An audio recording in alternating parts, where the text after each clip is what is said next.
Bonjour à tous, j'espère que vous allez bien. On se retrouve aujourd'hui pour réaliser ce panier de Pâques, donc qui est une boîte à explosion, donc avec un petit lapin de Pâques au-dessus et à l'intérieur il y a un petit panier dans lequel on peut mettre des petits chocolats.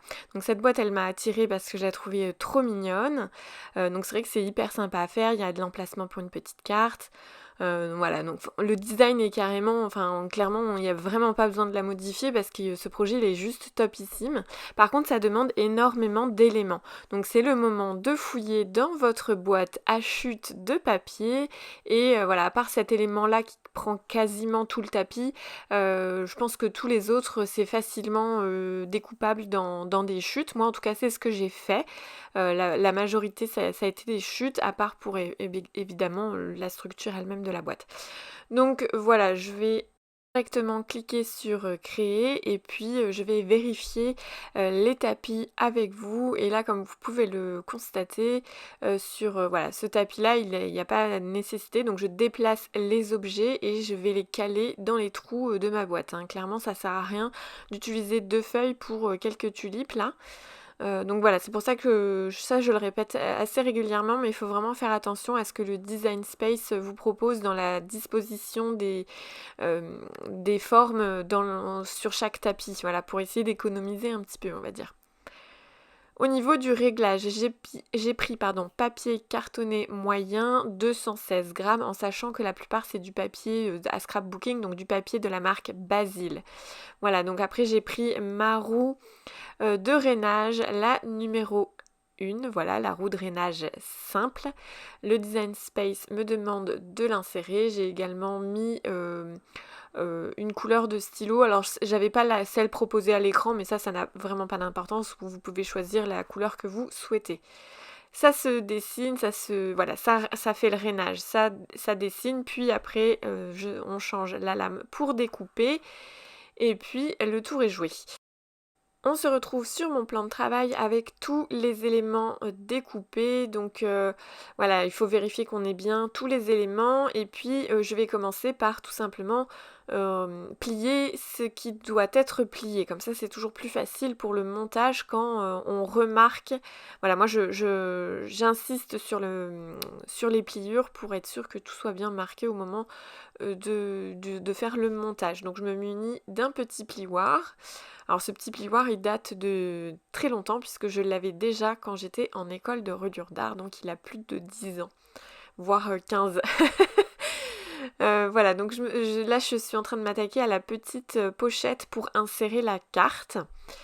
J'avais peur qu'elle soit un petit peu compliquée à monter cette boîte, et en fait pas du tout, c'est assez instinctif. Alors j'ai quand même regardé de temps en temps les explications, enfin c'est pas les explications, les étapes en photo qu'il y a sur le design space, mais en soi voilà, elle est quand même relativement simple. Alors pour les cartes bleues et roses qui sont des cartes un petit peu de fond on va dire, puisqu'après il y a des décorations qui vont venir se poser dessus. J'ai tout collé au double face, tout simplement parce que c'était plus rapide et plus simple. Déjà parce qu'il n'y a pas de temps de séchage, et aussi parce que ça passait au niveau des décorations, il y avait de quoi mettre un double face. Quand c'est plus fin, forcément, il faut le faire à la colle. À la colle. Oui, voilà, donc voilà pour ces éléments-là. Donc tout ce qui est lapin et tulipe, par contre, je suis venue à la colle Tacky Glue. Tout simplement avec mon embout précision parce que c'est vachement plus sympa et facile du coup voilà, de faire ça. Après sinon vous pouvez, si vous n'avez pas ce genre de choses, vous pouvez prendre un pinceau et en coller la totalité avec un pinceau. Donc voici les différents éléments sont collés, je passe au montage du panier. De nouveau pris mon double face pour l'assemblage du panier. Pareil, encore une fois, tout est assez simple, hein. Il faut juste... Enfin voilà, il n'y a pas de difficulté, il faut juste prendre son temps. Enfin, c'est un petit peu long au niveau du montage parce qu'il y a pas mal d'éléments, mais en soi, il n'y a rien de compliqué. Limite, par exemple, les papercraft ou les cartes en 3D, pardon. Les cartes en 3D sont... Enfin, les cartes pop-up plutôt, sont plus compliqués à monter. Donc je passe au montage du lapin. Donc là, pour le lapin, en fait, c'est comme une sorte de sandwich, c'est-à-dire que la partie blanche est au centre. De chaque côté du lapin, on vient mettre un lapin marron foncé avec le petit panier, et puis de chaque côté, encore une fois, on va mettre le lapin le plus clair en marron plus clair. Donc voilà, c'est comme un sandwich. Je sais pas si l'image est bonne, mais moi en tout cas c'est parlant dans ma tête.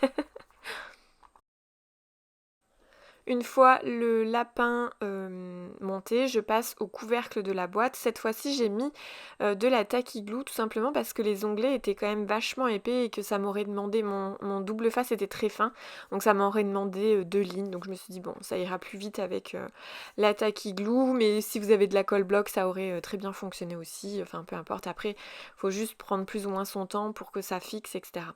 Donc là, le petit lapin, on vient mettre les petites languettes dans le petit trou, et puis pareil, j'ai collé à la double face, j'ai pris mon temps pour faire adhérer, et puis le tour est joué. En plus, c'est très bien fait parce qu'il y a une sécurité en plus, entre guillemets, puisqu'ils ont rajouté un fond.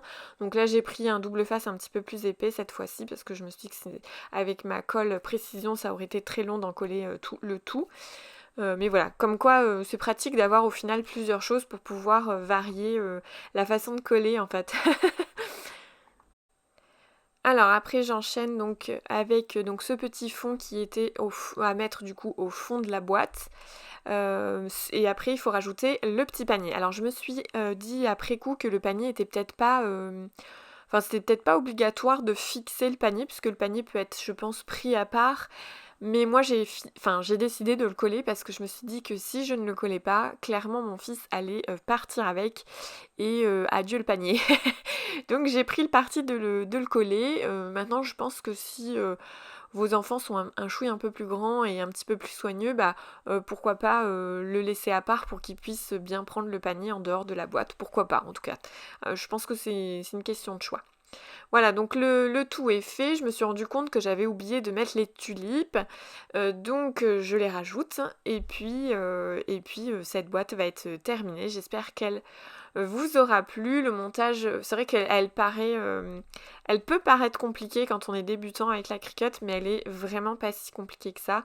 Dites-moi en commentaire si vous l'avez déjà fait ou si ça vous tente de la faire.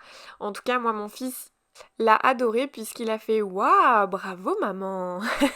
Donc voilà, trop mignon cette petite réaction. Je vous dis à très bientôt dans une prochaine vidéo.